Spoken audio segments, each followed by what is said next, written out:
Bienvenidos una mañana más al Noticiero Jurídico. Hoy hablaremos sobre los 21 minutos que concedió el Gobierno antes de Semana Santa. Para dar sus opiniones y sus puntos de vista, contamos con Roberto Zumega, Cristina Mosa y Irene Beltrán.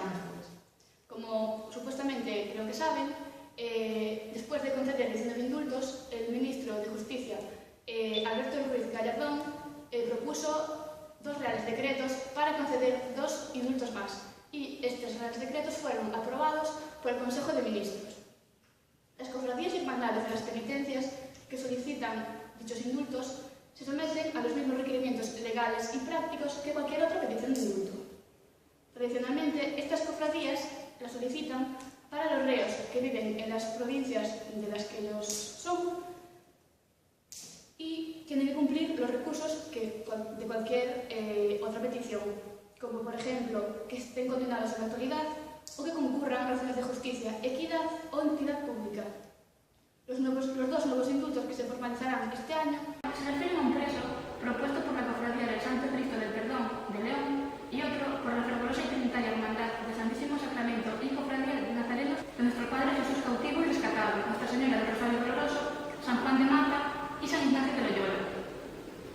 Ahora vamos a dar paso a las opiniones de nuestros invitados. Roberto, ¿cuál es tu opinión respecto a los indultos?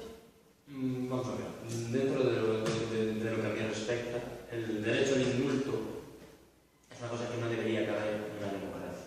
Al menos no como está planteado.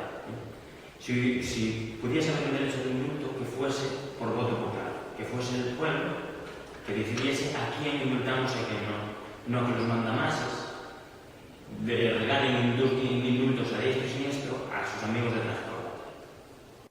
Elena, ¿tú qué opinas sobre este tema? Bueno, yo opino que el indulto, en cierto modo, justifico que en algunas situaciones no se dé, pero pienso que en otra clase de contexto puede servir como vía de escape para personas que por X motivos hayan sido catalogadas por ser causantes de un delito que no han cometido, y pienso que puede constituir una segunda oportunidad para aquellas personas que han sido condenadas por un delito que no han cometido, y supone una cierta vía de escape para liberarlas de una condena que no cometieron. ¿Y tú, Cristina? Bien, yo reafirmo lo que dice mi compañera Elena, porque lo que tú dices, por ejemplo, de que el indulto no debía ser propuesto por el gobierno, sino por el pueblo, en estos casos que nos ocupan hoy, son las cofradías y el pueblo los que piden el indulto. Las cofradías piden. Y el gobierno lo concede, pero es que si lo pide el pueblo...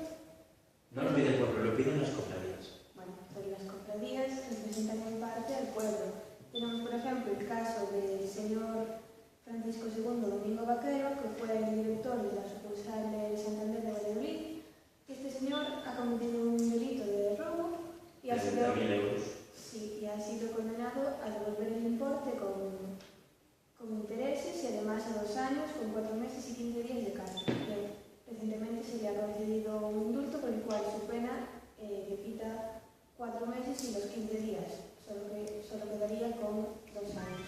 Bien, yo creo que este señor, con devolver el importe que ha robado y además con intereses y pasar 2 años en cárcel, creo que ha cumplido bastante condena y no creo que le sirva de ayuda ninguna ni a él ni a la sociedad ni al Estado español mantenerlo en la cárcel. Evidentemente, este señor tendrá que devolver la cuantía con sus respectivos intereses y no podrá volver a ejercer de banquero.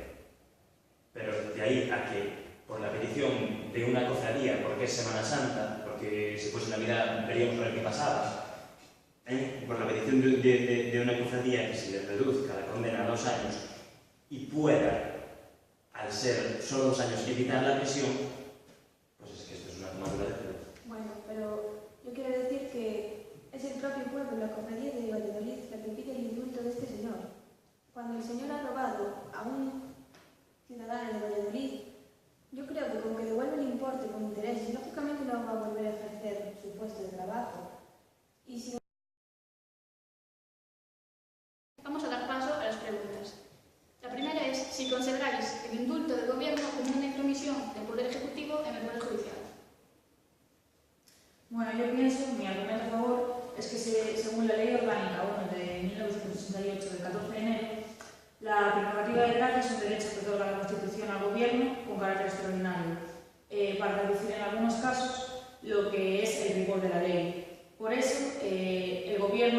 concede aproximadamente, muchas veces catalogamos de una intromisión del gobierno cuando otorga un indulto. Yo pienso que es eso, un derecho constitucional que se le otorga al gobierno y que además únicamente concede el 7% de los indultos que se le solicitan. Por ejemplo, tengo el caso de David Remoredo. Era un chico que entre los años 2006 y 2009 consumía drogas y 5 años después fue juzgado y fue a la cárcel. Yo creo que cabe en la mente pensar que una persona en el periodo de tiempo que consumía drogas a los 5 años después que ha sido juzgado pueda haberse rehabilitado. Y esos son los casos en los que yo apoyo en el indulto. Evidentemente, si es una persona que ha cometido un delito leve, como es el consumo de drogas, que no ha robado a nadie, que no ha matado a nadie, pues... De todos modos, creo que los indultos por corrupción, que has dicho antes, creo que es generalizar, porque han salido datos que la mayoría de los beneficiados de los indultos del gobierno de Mariano Rajoy, que se inició a finales de 2011, son traficantes de drogas, como hemos visto antes el caso de David Remoredo. Bueno, ya para acabar, pasamos con la última pregunta. ¿Cómo se aplica el indulto en otros países? ¿Hay más control que en España o somos un país? Bueno, hay que decir que el indulto, la regulación es muy similar tanto en España como en países como Estados Unidos, Reino Unido, Marruecos. La única diferencia quizás es Estados Unidos, que además tiene un órgano regulador para estos indultos. Y es salientable el uso que se hace de los indultos porque en España tenemos los datos del indultómetro, que son que hubo unos 204 indultos el pasado año 2013. Bueno, pues en Francia hubo 0 indultos, en Reino Unido hubo 1 y estaba más que justificado, y en Estados Unidos hubo unos 17. Sin embargo, por ejemplo, en Marruecos hubo 2.300 indultos porque estos se realizan, similar a España, en las fiestas nacionales o fiestas que da el rey.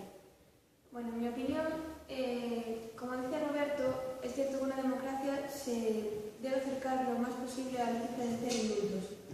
Pero yo sigo entendiendo que hay casos excepcionales, que es la definición de indulto, en los que se debe aplicar tal herramienta. No defiendo el indulto porque sí, no defiendo casos en los que no está completamente justificado, como suelen ser los casos de corrupción, porque lo que más critico de la situación de España es que el gobierno indulte a personas de la oposición o que vaya en contra de lo que dictan los jueces. Sin embargo, como dice su definición, defiendo